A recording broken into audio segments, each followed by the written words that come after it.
Welcome back, you two pipe smokers. Mutton Chop Piper here. Well, today's video is entitled Famous Pipe Smokers and What They Smoked, Volume 2. Now, I want to talk to you a little bit about the information that I'm going to present to you here. This information is very hard to obtain. Some of it I've gotten from you guys, from the Mutton Chop Pipe Club members. Some of it I had to try to dig pretty deep. And I try to be as accurate as I can. Now, my last famous pipe smoker video that I did, I got a lot of comments like, "Hey Mutton Chop, I don't know where you're getting your information, but you're dead wrong. He didn't smoke this, he smoked that." Or, "Are you crazy, man? That blend didn't even exist when this guy was alive, so how could he smoke that?" Like I said, this is hard information to try to get a hold of. And I don't think anybody really knows what these individuals smoked unless you were with them and actually saw it with your own eyes, what blend they pulled out of what tin. So if you're going to leave a comment, I'd appreciate it if you'd leave a comment like, "Hey Mutton Chop, along with this blend, I heard he also smoked that blend." Or, "Hey Mutton Chop, there's another blend that this person smoked." It would just make my life a little bit easier. All right, let's get started. The first person we're going to talk about is a man by the name of William Faulkner. He was an American author, and here's a picture of him. And he smoked Balkan Sobrani.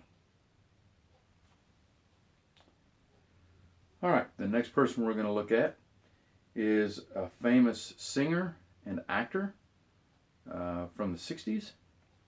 He was part of the Rat Pack, and I don't think he smoked a pipe regularly. He just occasionally smoked a pipe. But when he did, he smoked a blend by the name of Mixture 79. The person I'm talking about is Frank Sinatra.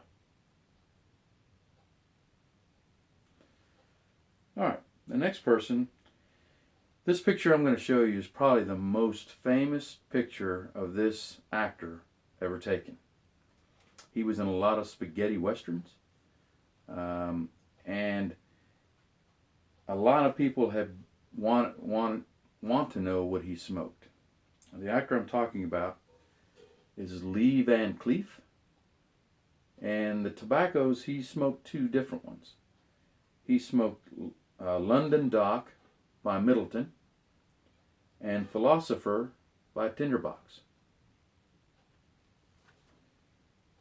All right, the next individual is a person who brought us the beauty of a female body in a magazine form.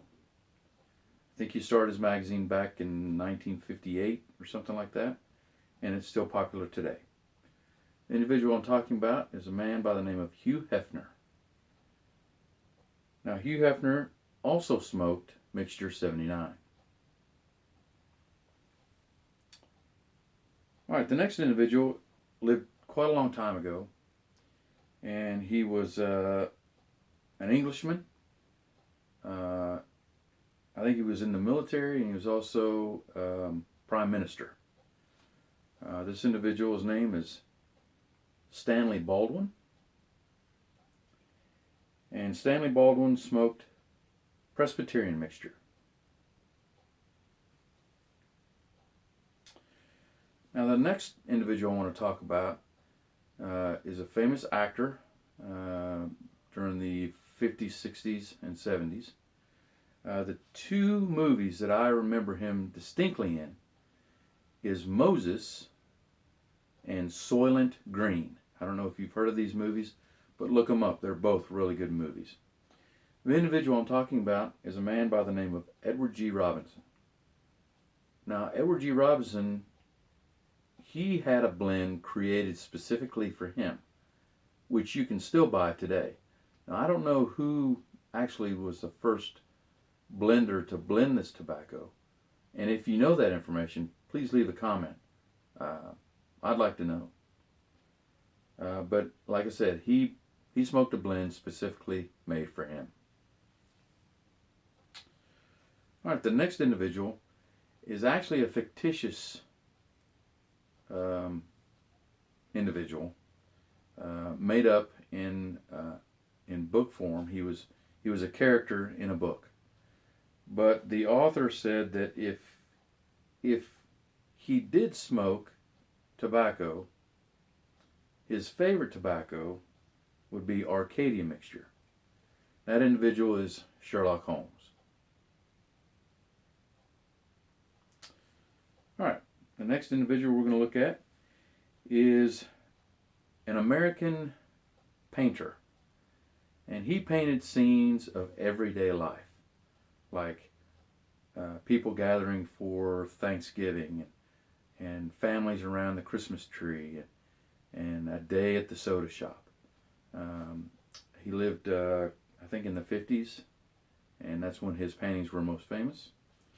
This individual's name is Norman Rockwell. And Norman smoked Edgeworth slices. Now the next person we're going to look at is our only female on the list. And I wanted to try to get in touch with this individual to find out exactly what she smoked. But she's an actress, and yeah, good luck trying to get a hold of an actress. So I did a little bit of digging, and I was able to find one site that told what blend she enjoys. The actress I'm talking about is Andie MacDowell, and she smokes Artisan's Blend. All right, the next individual is probably considered the father of the atomic bomb. He's a scientist, and he worked with a team to build the first atomic bomb. Once he completed the atomic bomb and it was used, I think he regretted ever being a part of the project. The individual I'm talking about is Robert Oppenheimer. Now, Robert Oppenheimer smoked Middleton's Walnut Blend.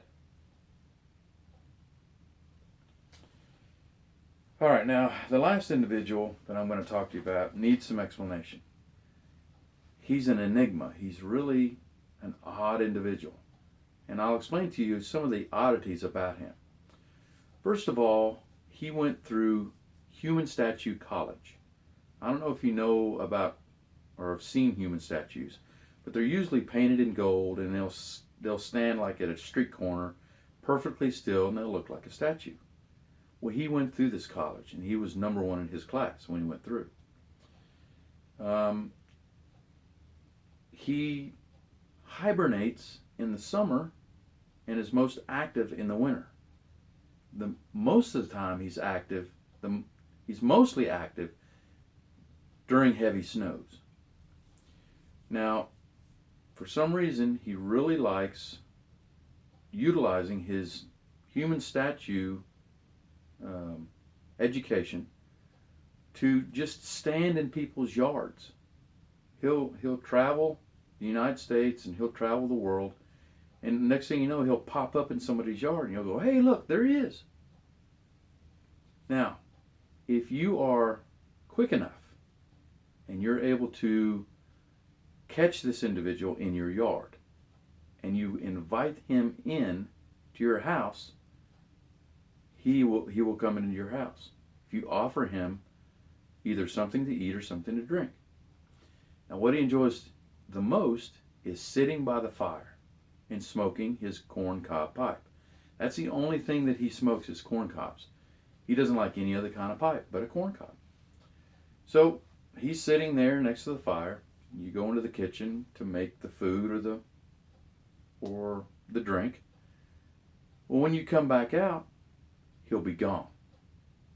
But he leaves some mementos behind. He leaves 2 lumps of coal, a button. He'll leave his corncob pipe, a broom that he brought with him, his top hat,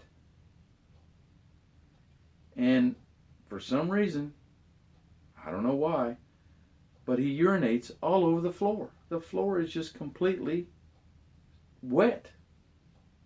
So I think he leaves the broom behind so you can clean up his mess. But very strange individual. Now this individual is reported, and I have done extensive research to find out exactly what he smoked. And I come back to one blend every time, and that's Dunhill's Nightcap. He really likes that deep English, sitting next to the fire, type of smoke. So there you go. He's an enigma, and let me tell you, he wants you to think of him, the picture I'm about to show you, he wants you to think that this is the way he really is. But the people who have met him and have had to clean up his messes, they know better.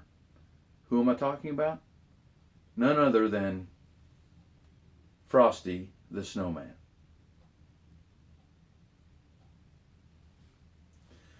Alright, well that's it for today's video. I hope you enjoyed it, and I hope you learned something. Until my next video, I want to wish you and your family happy piping.